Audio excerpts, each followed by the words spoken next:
welcome to the weekly presser. We're going to start out with Coach Bobby Peterson. She has 3 matches this week, starting tonight against Indiana State here at McLeod at 6 p.m. And then we hit the road for a couple. So, Coach Peterson.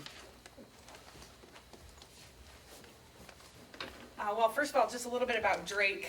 We started conference play last Friday, and what I'd like to just point out first is it's really becoming a home match for us, and I just want to thank all the people that came out. We had people that traveled from our area, but we also have a lot of alumni in the Des Moines area, and it seems like everybody's coming out to support us in that match, so it was a lot of fun to see a lot of people there. The Drake match, I think as coaches, we always look at that as one, just we want to get out of there with a win. It's a tough place to play. Drake always plays us tough, but I was extremely happy with how our kids handled the first conference match of the season. I thought we did a lot of really good things, especially on the defensive side. We've been starting to set statistical goals each week, and I think with the conference matches and how much we get to scout, we'll be able to set really very realistic statistical goals. I have to admit, some of those non-conference matches, it was a little bit of a shot in the dark with what we were setting for statistics, and we were able to meet our goals statistically on the defensive side, so that was a huge plus. I think we're doing a little bit better with our blocking, still improvement in that area for sure. Offensively, was another situation. We didn't meet any of our statistical goals on the offensive side. And the hard part about it is I felt like it was a combination of things. It really wasn't one or two things that was the cause of that. I think when I talk about the transition game and being able to get that dig to kill ratio, that's still an area we need to be better at. And part of that is just bettering the ball. Our attackers making decisions and not making as many errors. We had a lot of unforced errors in that match, I felt like. So that's part of it, and bettering the ball and putting them in a better situation to get better swings. So there's a lot of things that I talk about the balance, and I felt like we were doing a little bit better with that, but I thought on Friday we could have been better at that. So just continuing to work some of those players into our offense to take a little bit of pressure off of some of our other kids still is some of the things that we need to work on. As Jarek said, we have a really crazy week ahead. You know, I talked about getting into the conference season so we could have a little bit of normalcy, but the second week of conference, it's already not normal, and having 3 conference matches that are obviously extremely important to the conference race is tough. We start tonight against Indiana State, who's 7-7. They have one of the best outside hitters in the conference, and then anytime they're in system, they run one of the fastest offense we've seen. So obviously getting them out of system will be a big part of what we want to do tonight. Scrappy on defense, good blocking team, so a lot that we prepared for just yesterday for Indiana State. And then heading on the road to Loyola and Valpo, who have both had great starts to the season, 10-4, Loyola 15-2. Valpo, they both are 2-0 in the conference right now. And I think last year, if you remember, Valpo was a team that took us, gave us all we could handle here. They took us to 5, and we felt very fortunate to get out of that match with a win. And it's one of those teams that didn't graduate a lot. Both teams are strong in blocking. They're first and second in the conference right now in blocking. Valpo's that crazy, keep every ball alive team. So we have a lot to prepare for, but very little time, because when I look at practice, basically Wednesday is the only day we're really going to be able to prepare for both of those teams. Thursday, we're definitely going to have to keep it light, because I know on the weekend we're going to have to earn every single point we get with the type of defense that they play. So, but I'm looking forward to continuing this conference race. It's going to be crazy. Some of the results from the first week have shown that. So we have a lot of goals in the conference, so I need to be working on some of the things, getting more consistent and getting better each time we step on the court. Any questions? Going back to the Drake match, what was everything that happened behind the scenes for the pregame presentation with Piper Thomas and Mackenzie Smith for Celia Barclay and Orissa Mena? I think that was a really special, you know, one of the things, we just got the call like the night before wondering if we had a student athlete that would be willing to be a part of a script for that really awesome, you know, it was a moment of silence, but they said a lot of really nice things before that.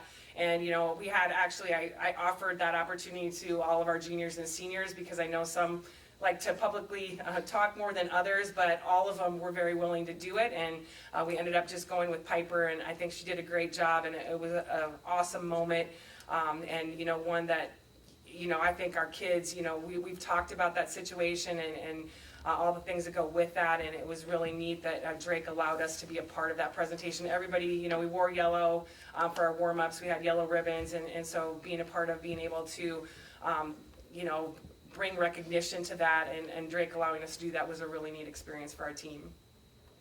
You said Valpo didn't graduate a lot from last year, Bobby. Are they much different than the team you faced a year ago? You know, being honest, we have not watched much video on them, and you know, part of it is we really try hard not to move on, and having this match on Monday has, I know Kalani has that scout, so Kalani has, but I have not, just trying to focus on Indiana State, and that's part of what I'm talking about too, because right after the match tonight, that's exactly what we're going to be doing, is watching film on the weekend. But we did do a little bit of, part of Indiana State, they played Valpo last weekend, so obviously you're watching some of that match, and they're very, I look at them as being stronger than last year on the offensive side. So they were very scrappy defensively, but they're, you know, when I'm talking about that transition game and having that dig to kill ratio, they have much improved in that part of their game. So to me, that makes them even more dangerous than they were last year, because they dug a lot of balls last year, but now they're getting a lot of offense out of that as well. So, you know, you prepare for that by just being able to know that they're going to keep the ball alive and bring the ball back stronger.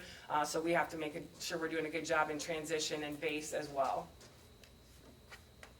How tough is it with this turnaround, with going, not so much short time, but the style of play that Drake played and now what you see tonight out of Indiana State? Yeah, I think, you know, they're similar in some ways. I think the biggest difference for us tonight is we practiced all last week on a 6-2 offense, which basically means the setter is never live. They're always having 3 attackers, and we did that because we haven't gone up against a team like that. So I think that's the biggest challenge tonight, because we are playing one of the most active setters that we have seen so far this year. So if they're in system, they're going to be able to attack, and we had very little practice with that. We did a little bit of that last night, and it's amazing how much of a difference that is. You know, you think it'd be easier because you only have 2 attackers, but that setter being able to attack, and if it's somebody that's willing to do that and is good at that, she attacks all areas of the court. She's I wouldn't say she's as strong as Bree Payton was when she was here, but she is able to attack all those areas of the court. So you can't just shut down one area with her. So I think that presents more of a problem. Otherwise, I feel like a lot of their attackers are very similar into the way they attack the ball in the areas of the court that they hit. With this first, it's just the first weekend, but what were some of the big surprises to you, and what does it say about what the league race is going to be like? You know, I think part of it, you know, we knew Illinois State was going to be really strong, but they had a really good weekend. Missouri State was, you know, picked second in our league and got beat twice by Illinois State and Bradley. But 2 teams that are very good, and, you know, I look at Missouri State as a very young team, so I know what they're very capable of, and I think, you know, when you have a young team, you're going to have some matches where you're stronger than others, but I do know that the improvements in Bradley, just because of what they were able to do in non-conference. When you look at Loyola, I mean, I don't think they won very many conference matches last year at all. They have a new coach in there that I know is going to do great things. She's a very young and upcoming coach, but she already obviously has them going. If you know, your record's 10-4 after the non-conference. Same thing with Valpo. I think, you know, they were strong, but just continue to get stronger. 15-2, and they go out and go up against some really good teams. So that's Evansville. You know, Evansville took a game from Ohio State. Like, there's teams that traditionally, yeah, they're the bottom part of our league, but teams that can beat anybody on any given night, and I know are pushing to get into that conference tournament, you know, being one of the top 6 teams. So it's truly going to be a battle this year. All right, thank you.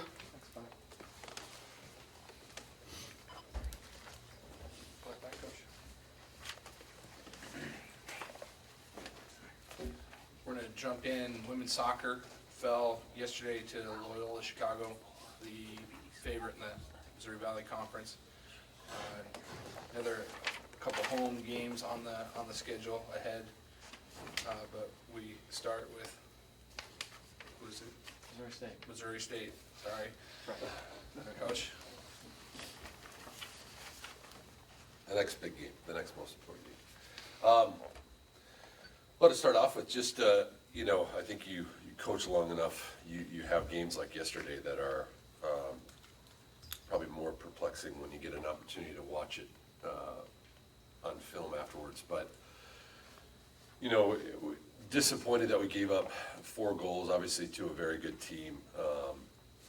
Didn't feel strongly that any of them were anything other than just, you know, executing and defending better as a group.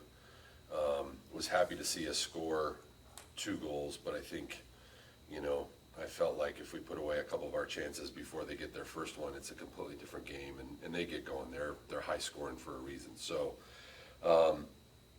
just an unusual game to be a part of. I felt like as a game we could have won by the same score. I think to have 6 goals in a game where both teams have, I think, a combined 16 shots on goal is incredible efficiency on both teams' side. So, you know, we have to be better. We're at home. I felt like we had moments where we slowed them down, but we've got a big game coming up on Saturday. I think with Missouri State coming into town, having won it last year, having also lost their opening game, it's going to be a dogfight, and we've got a week to prepare and get everybody ready to go. So hopefully we'll get a couple people back and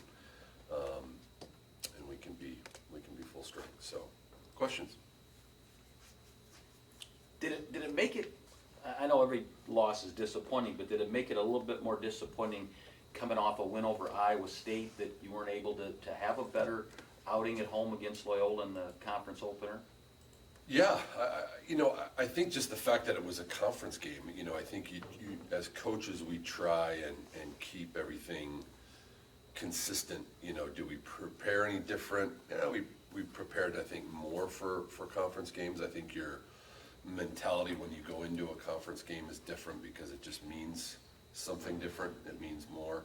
But, you know, we try and keep everything the same. I felt like our preparation, I felt like our training, although we lost being outside. You know, we were in the dome for 3 days, which, you know, that wasn't a reason. But, you know, I felt like everything leading up to it, our warm-up was great. You know, you're reading the body language and the temperament of the players.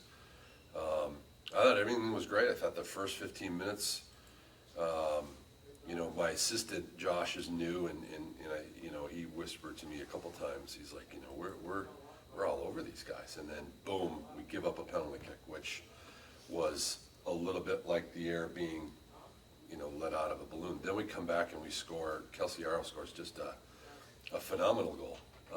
And in soccer, because there's not a lot of scoring, you talk about, you know, 5 minutes around a goal scored, and how you have to be, you've got to manage that 5 minutes, just the emotion and everything. And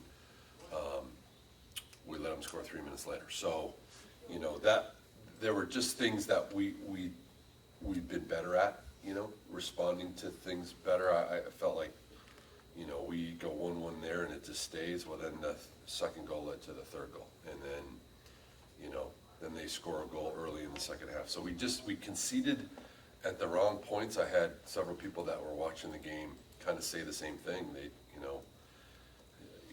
they were surprised in that when they turned it back on, it was 4-2 in their favor and not ours, just based on what they had watched. So, you know, just disappointing. I think their best 2 players, I thought, were the best 2 players on the field yesterday. And I think, you know, in games like that, not only conference games, but certainly when you're playing the best teams, you know, your best players have to be your best players on the day. And our best players, you know, with the exception of probably Kelsey, we didn't necessarily show up and play the way that we're capable. So. Speaking of Missouri State, how does their style of play contrast to who you played recently, and what do you expect to see from them? Well, you know, Loyola, I think, will have the strongest attack of the teams we play in the league.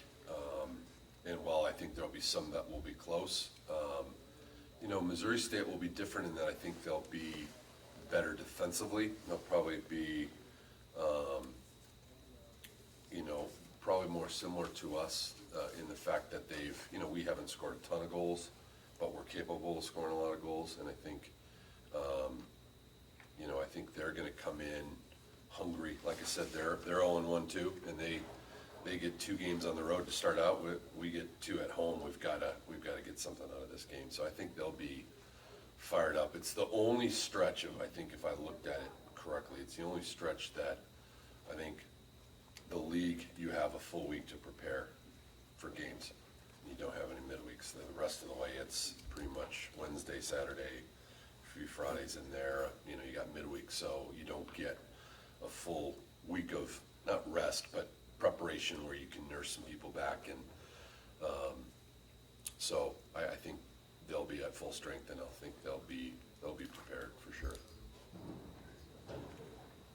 Your goalie's been really good. Just to give up 4 goals, was it just that they were just outstanding? Was she off a little bit? What went wrong? Yeah, she was. I think we were in general. You know, there was one goal I watched, their second goal. They scored on a cross where we had 4 defenders in the box plus our goalkeeper, and they had 2 attackers, and both attackers were open. Just stuff you would never see somebody score on that matchup, and that's how they got their second goal. So we were just a little bit off. I think, you know, I don't think we've given up 4 since I've been here. I think we gave up 3 once last year, maybe twice, but it was to Loyola. And last year was a crazy game. We were all over them, they were all over us. So I think we had moments where we were just overwhelmed, and you could see it in their faces. And I thought we were at our best when it was 0-0, 1-1, and after we got the second goal. And all other moments, we just had that look like, you know, they were just on. And you know, Skesny, I don't know how many goals she's got this year, but their 2 forwards each had 2 yesterday, and they had chances to get 3 and 4. So, you know, we're just a little bit off. Jamie's been on fire, you know, in nearly every game. She's been huge for us, and so we can't expect her to carry us. I think the group in front of her could have played better. So, all right, thank you.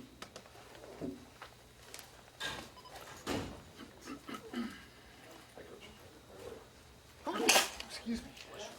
Coach Mark Farley coming off a 44-0 win and open up first Thursday game since 2008. How can I help you? How can you help me? Go ahead. Coach, on your post game, you were a little disappointed, or weren't totally satisfied with the shutout that the defense pitched. After watching the film and kind of looking back, do you feel better about what they did, or I are you do. still? I do. They played good. They played very well. I mean, there's some things we missed and a couple of things we can correct, but after watching the tape, you know, they were very sound.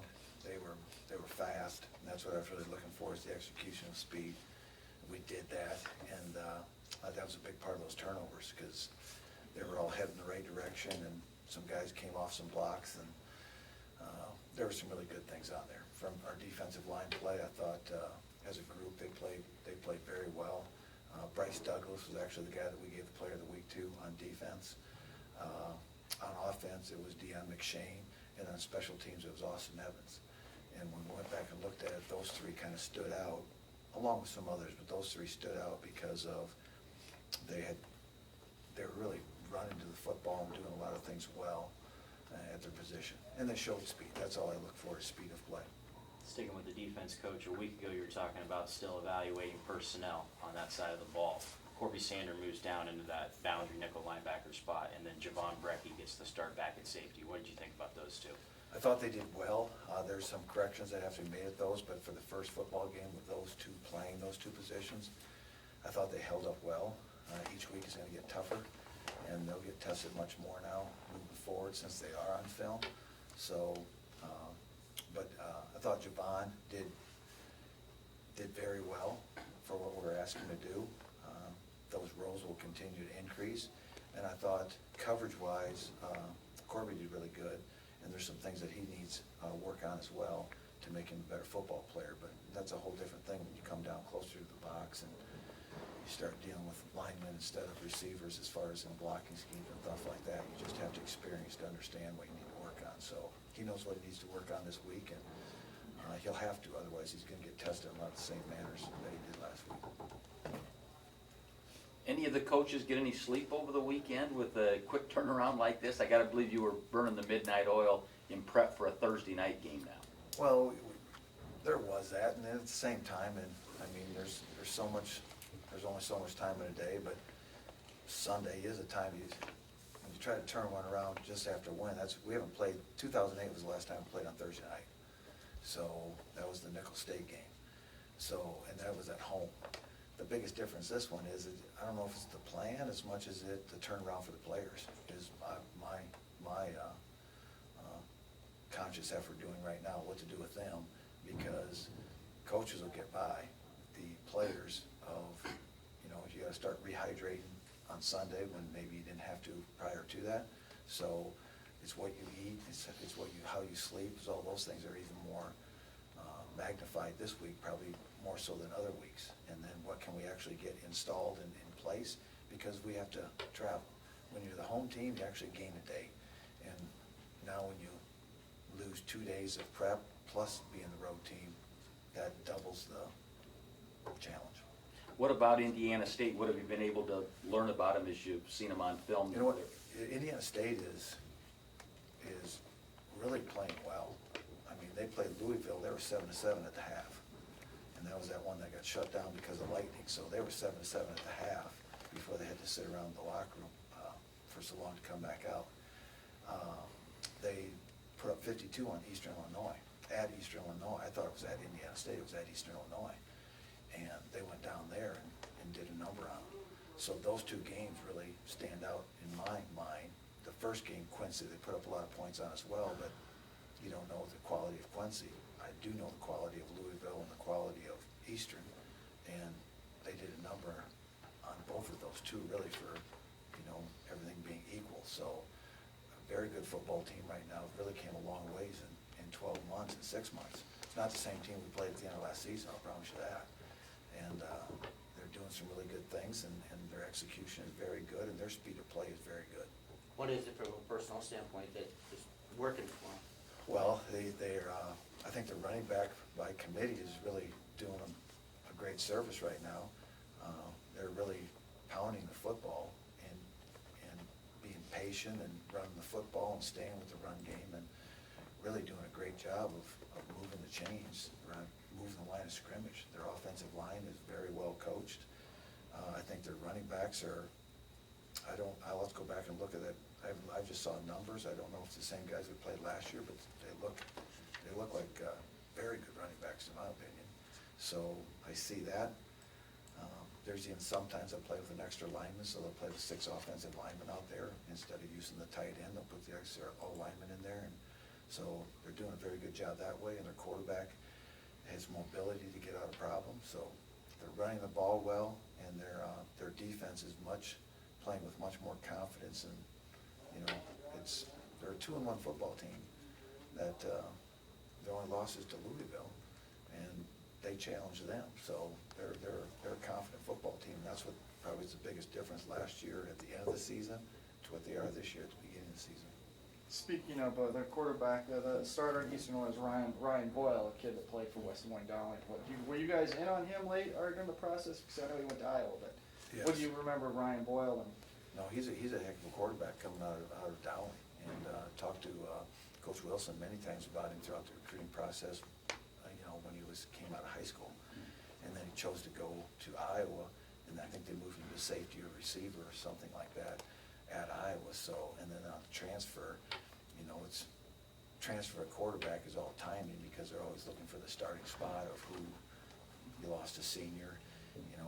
So it's a lot easier to get a transfer quarterback when you graduate a senior than it is when you have 2 seniors coming back. So I'm sure they're all looked at. So, but no, we all know about him through our high school football, and he's one of the better quarterbacks to ever play in the state of Iowa. I asked you about Marcus after the game on Saturday night, Coach.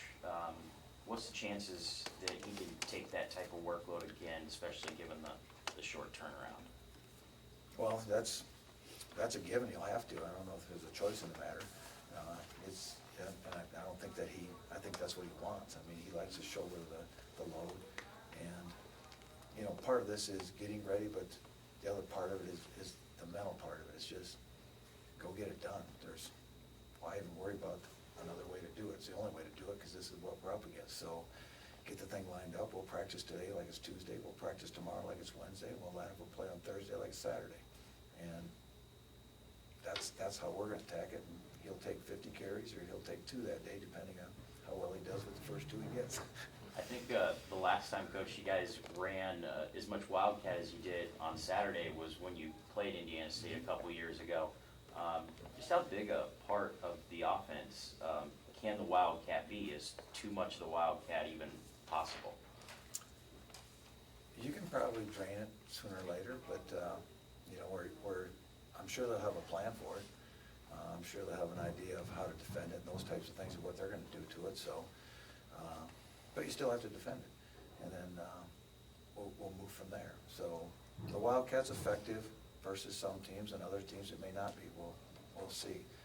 They all have to find a way to work on it, defend it now. It's on film, so they'll all have a plan for it. And when we line it up, we'll see what the plan is, and, you know, it's not the only plan we'll go in the game with, so we'll see what happens. But it's been effective for Marcus in a couple situations, and, you know, you get against the right team with the right front and a plan that's, you know, available, then it's a very productive play. You had a chance to get a lot of 2s and 3s in your game on Saturday. Do you see some of those guys being able to play this weekend, given the short turnaround? That was a big part of it, because you wanted to get those guys in to get the others off the field, so it lessens the reps of the ones that were out there. But I was still evaluating them for the season to come, because that was really our chance to really look at them in a live situation to see, all right, what is actually, what can they do, and what do they need to work on this week as they get ready for this coming week, because you're gonna get nicked up along the way here, and it might be as early as, you know, this football game. So I think there were some guys that got on that field that weren't starters, that I hoped would become starters, and they got a chance to kind of see how they play, so we can get them on film to watch them. And that's what we did yesterday, is really correct that film, not just for this game, but for the games to come. I mean, he's here right now, but we'll be asked, you haven't recruited many guys from Michigan. How'd you land this guy from Michigan? I'm not quite sure. How did we get you? So, but it's a long story. I'll let him tell the story. So, but, no, we've got, you know, we're aware what goes on. We used to recruit the heck out of Michigan. Actually, I recruited the heck out of Michigan when I was at KU. And so, know most of those Detroit schools and things like that, but do not know the perimeter schools. We were more isolated in the bigger city part of it. And, you know, Chris is not from the direct heart of it, so. But through all that, you find people that know people, and his, actually his, probably his, I don't wanna say his high school coach, but one of his coaches, mentors, if you will. There's a connection to all this recruiting process, so that's kind of probably how he hit the board. And then going through the process of recruiting him, you know, he ended up here, so, yeah, it was, I'll let him tell the story, but there was a little bit of a connection through the recruiting circuit to the Michigan area. From game 1 to game 3, where's his game progressed the most? Oh, he's done very well. I mean, he gets to the football. You can see his tackle numbers are very, very good. He can find his way to the football. And now it's just continue to work on him and, you know, how he can progress to get bigger vision.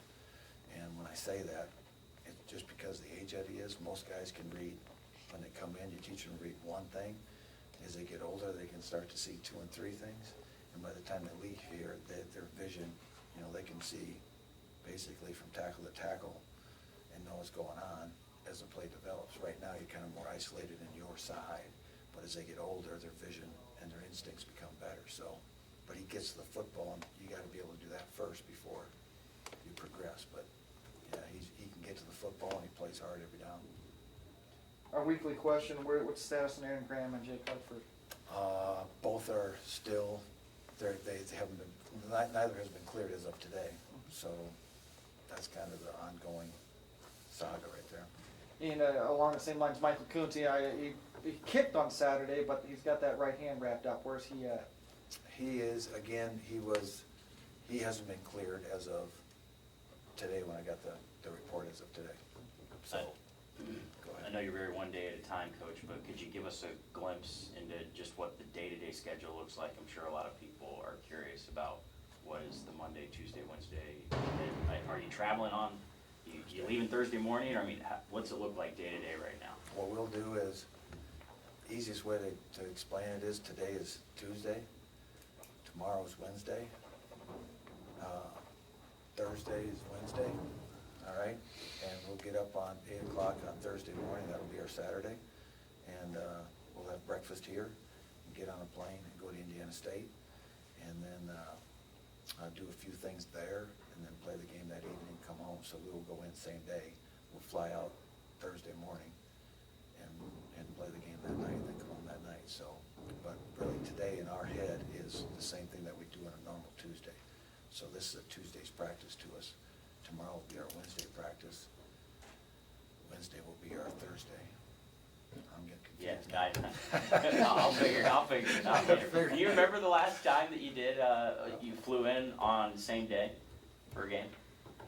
Or maybe Gary remembers? Northern Arizona, when we got there really late, remember that? Yeah. Barely made it for kickoff. The Hooters playing. Yeah, that's right. That was it. So, but we did, we used to do this all the time. And we're just, UNI is a unique place. And I can always remember as a player, we never got to fly, we bussed everywhere. Then when Coach Allen became the head coach in the early 90s, we got to fly, but we had to fly same day. So all of our games were same day. Then what happened around 9/11, because we were always up till 9/11, which was 2001, we were still flying in same day in 2001.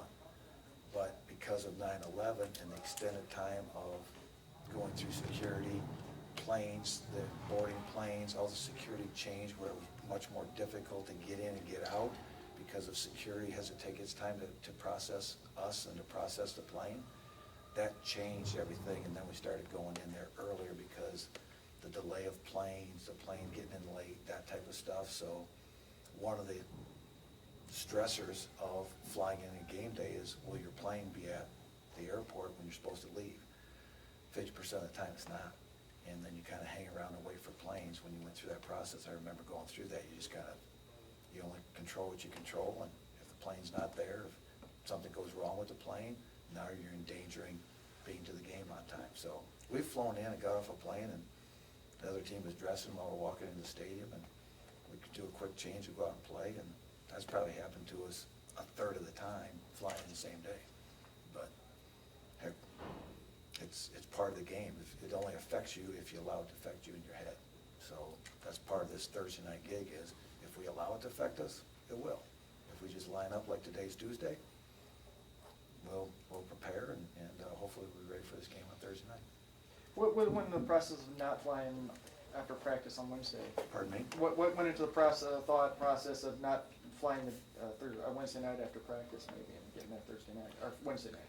Really, because it would have been hurry, and then get in there, and probably could have done that, but I don't know, by the time you get done with practice, you do all that stuff, then you make it a late night, you know, by the time you get in there, and then I just think you're getting a little bit out of sync, and I'm actually probably more used to flying in on the same day, because that's me, that's not our players, so I have to do a good job of getting them to understand how to handle this process, but we wouldn't have got to leave here till 9, 10 o'clock at night, and to get practice in that day. So to get there that late and go through that process, you know, it's a catch-22. So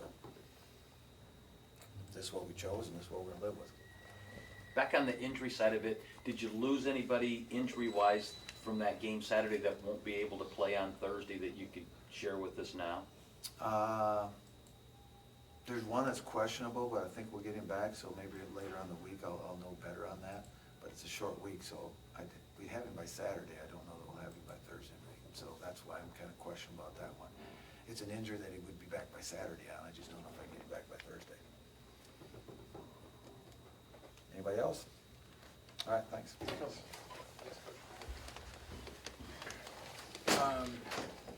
We're gonna go tennis next. We're gonna talk to Coach Chris Sagers. They were at the Gopher Invite in Minnesota this weekend, and then they're off this weekend, but next weekend they're in Springfield, Missouri for the Missouri Valley Individual Conference Championship. Coach? Yeah, a tough weekend up in Minnesota at the Gopher Invite. Unfortunately, overall, we did not get a lot of wins, but the message I was sending to the players afterwards is we came up there for the quality of competition, and we certainly got that. Every single singles match, every single doubles match we played was against high-level competition, and I just told them the experience is very, very valuable, and to play against those high-level players, very valuable going into our conference tournament in 2 weeks. So yeah, that was the message, but we did get some nice wins. Daisy Phillips, our freshman, did very well, got runner-up in her bracket, got 2 wins, 2 singles wins, the last win coming against University of Nebraska girls, so very, very good for her, proud of her. And then Olivia Fain got a nice win over Iowa State girl. Kate Merrick got a nice win over University of Arkansas player, and Claudio Toledo against a very experienced North Dakota girl. So, you know, it was just good competition. Like I said, we got a few nice wins in there. Doubles continues to be a work in progress. Got a lot to figure out there. Didn't get as many doubles wins as I thought we'd get, and didn't really get to, unfortunately, learn much about our new pairings. So we really got to get to work on doubles, but singles, I'm confident that you know, we made some strides over this weekend playing against that competition. Feeling good there. Just a lot of work needs to be done with our doubles teams. So we got 2 weeks to figure that out, and we'll be in Springfield for the individual conference tournament in 2 weekends. Any questions for tennis? Thank you.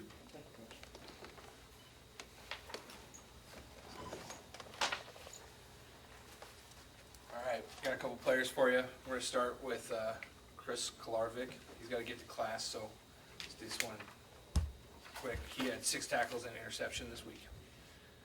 1.5 tackles for loss.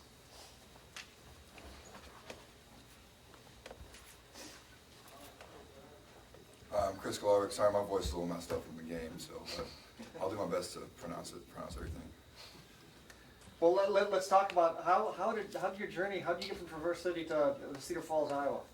It's kind of a long story. I won't bore you with the details, but like Coach Farley said, there was a mutual connection here, and at the end of the day, Coach Farley was the only Division I school to give me a shot. I'm forever grateful for that. I can't thank him enough for giving me a shot. So I'm really glad I ended up here, and it's been really good to get to know the guys here. And Iowa's not such a bad place after all. So. Who's the mutual contact? I have a coach actually who he moves around the country a lot, and he knew Bryce Popp. So back when Popp was coaching the first time here, which was just a year ago actually, but he knew him, and he introduced me to Coach Farley. So that's how that works. What was his name? Ryan Mulaney.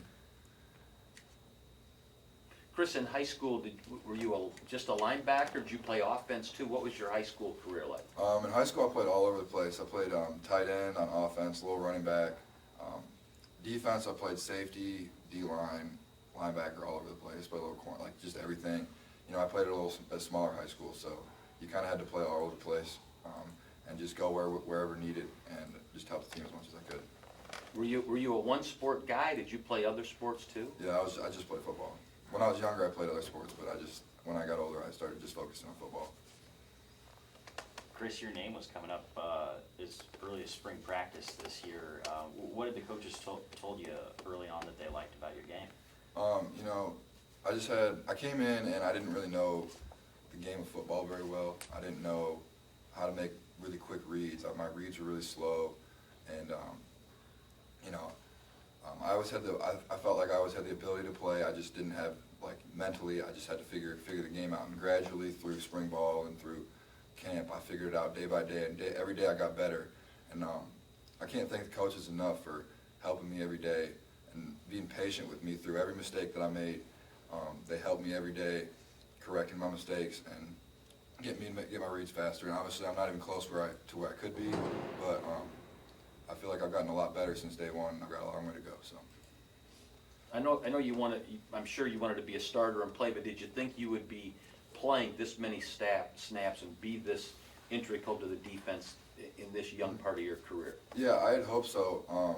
You know, through spring ball, I was working with the twos, Jake was with the ones, and then Jake ended up getting a concussion like early in camp, so that I had an opportunity and I took advantage of it in camp, so I'm really grateful for that, yeah. You know, and you talk about your coaches have really helped you. Are there also, I know you as teammates you're all together, but are there a couple of guys on the defensive side of the football, teammates, that also have really been helping you and kind of coaching you and mentoring you too? Yeah, Duncan Furch has been a great mentor to me. I don't know where I'd be without him. When we're on the field, he calms me down a little bit. He's got really calm demeanor. He's been here for 5 years now, you know, so he knows exactly where to go, where to be, and everything. So if I have questions ever, I'll go ask him. Sometimes before I even have to ask the coaches, just because he's right there and he's always there right by me. So yeah, he's become a really good friend through all this, and he's really helped me a lot. And then he's not the only one. I mean, there's guys all over the defense that help me out. AJ Allen in the secondary, he's helped me with the coverages and everything. So yeah, those older guys have really helped me out a lot. Yeah. Can you describe what it was like to play against Iowa in that atmosphere? I'm sure you grew up wanting to play in the big house, or maybe it was in East Lansing at Smart Stadium. Yeah. But, talk about what was that experience like for you? It was unbelievable. I mean, obviously the outcome of the game didn't come out the way we wanted it to, but just going into that stadium, I can't even describe to you about what the feeling was before the game. And it's what it is before every game. You know, Montana, it was like that too. That stadium was packed too. But there was something special about, you know, under the lights at Kinnick, you know, doing the wave to the Children's Hospital and everything. It was just an unbelievable experience. So I'm grateful for that. Those are the two biggest crowds you've ever played in front of? Or? Oh, not even close. I can't. Yeah. It was. I don't know how many people I played against in front of in high school, but it couldn't have been more than 1,000. So. How about your first experience of playing in the Uni-Dome? Oh, it was awesome because last year I redshirted, so I went to all the home games. I was dressed up and everything, and I got to experience it and just see what went on. But it was just a whole different experience going and playing because that crowd really gets going. And, you know, the dome even amplifies the noise in there even more. So yeah, it was awesome. It was an awesome experience. And then tell us about getting that first interception. What was that like? It was great to start off the game like that because Coach Farley talked about, you know, coming off fast because, you know, in Montana we got down by a lot and right in the beginning, you know, we came off to slow starts. So we scored first drive, the offense scored, did a good job scoring, and then we came back on defense. I got a pick, and that was big for us, I think, starting the game off fast. So we got to continue to do that the rest of the season. Well, Indiana State, have you gotten any chance to watch any film on the Sycamores, and what do you think of them? Yeah, I went and watched them this morning. They're a good team. You know, last year I know, watching the game, we took it to them pretty well, but I think they're a lot better team this year. So we got our hands full for sure, and we're gonna work the next 3 days. It's a little short week, but we're gonna work as hard as we can to get ready for them and go out there and get the win. What can you say about that short week? I mean, physically, mentally, what it's like? You know, we had that bye week in week 2, so my body still feels pretty good. You know, I was a little sore yesterday, but going to the training room with Travis and them really helped me get my body ready to go. I feel pretty ready to go for Thursday. So were you a Wolverine or a Spartan? I always grew up a Wolverine. Thanks, Chris. Appreciate it. Thanks. All right. Last, we have Deion McShane. Excuse me. The Missouri Valley Football Conference Newcomer of the Week. He had 117 yards on 7 catches and a touchdown. How are you doing today? Yeah, my name's Deion McShane. Good. How are you? Good, pretty good. Well, I think your brother was in the house on Saturday. So did Yeah. you feel you had obligated? You had to put on a pretty good show. Yeah, I felt like I had to put on a pretty good show. I mean, a lot of my family members were there, and I play with a chip on my shoulder, like always in every game I play. So that them being there was like a big thing for me. So I really wanted to show out. When you were recruited by UNI and you kind of flipped your commitment to come here, what were the coaches saying? Were they telling you had a chance to play right away, like you have? Like he told me that, like he said, you got a chance to play, but you really have to come in and like earn it. You really have to earn what you got. So like me thinking of that, you got to know I had track scholarships too. So I was really thinking of deciding on if I really wanted to continue with football or go ahead and run track at a bigger school. But Farley, I really like the coaches here. So I really wanted to continue my career as a Panther. Are you gonna be able to run track a little bit, or are you gonna just concentrate on football? I'm still deciding on that. Like, I'm talking to the coaches about that. I probably will run track. What did it feel like, you know, to have such a big game in your first home game on Saturday? What did that feel like? It was actually wild. Like, all my friends were there, all the freshman football players, they were on the sideline with me.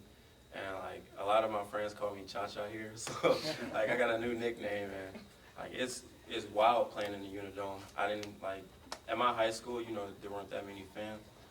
And going into a big crowd, like, it was a big experience for me. So it's okay if we call you Dion Cha-Cha McShane? Yeah. All right. I enjoy that.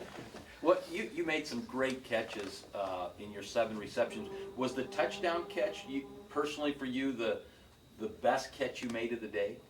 Yeah, actually it was. Yeah, like jumping up that high. You know, a lot of people say I'm short. I'm only like 5'9".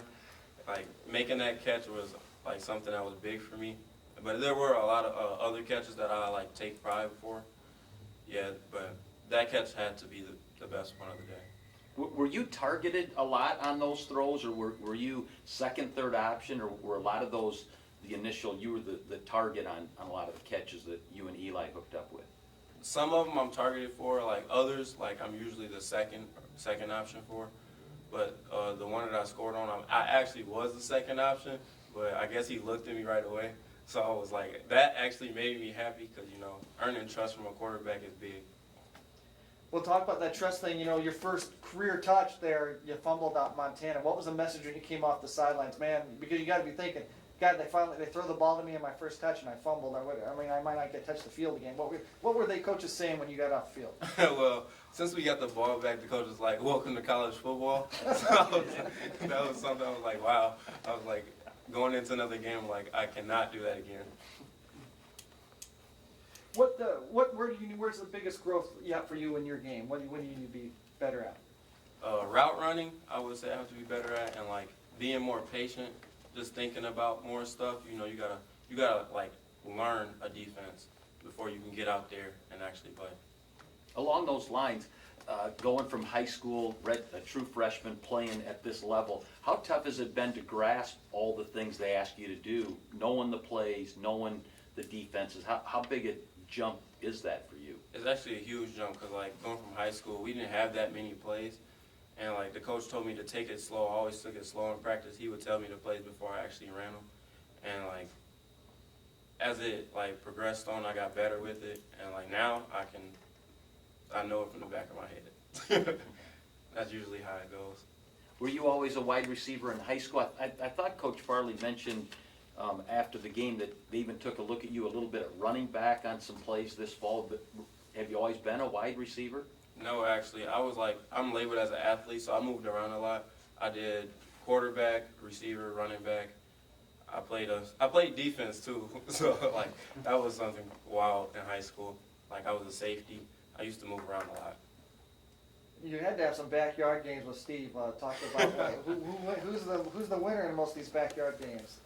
I guess this is a question when you guys play West Illinois, but Yeah, like I got a big family, so like all 8 of my brothers and my sister, like we all play football in our backyard. Yeah. So you can't really tell who's the best player. It's just you go out there and do what you can. Where do you fit in the 9? Are you I'm middle, youngest, the fourth oldest? Fourth to the youngest. Fourth youngest. Okay. Yeah. Now your brother's a big baseball player. Did you play baseball a lot growing up? Yeah, I did actually play baseball. I played baseball up till 7th grade, and then I stopped for a little while.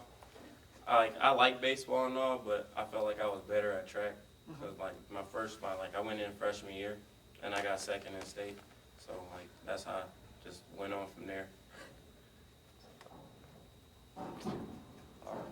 Yeah, appreciate you coming. Thanks.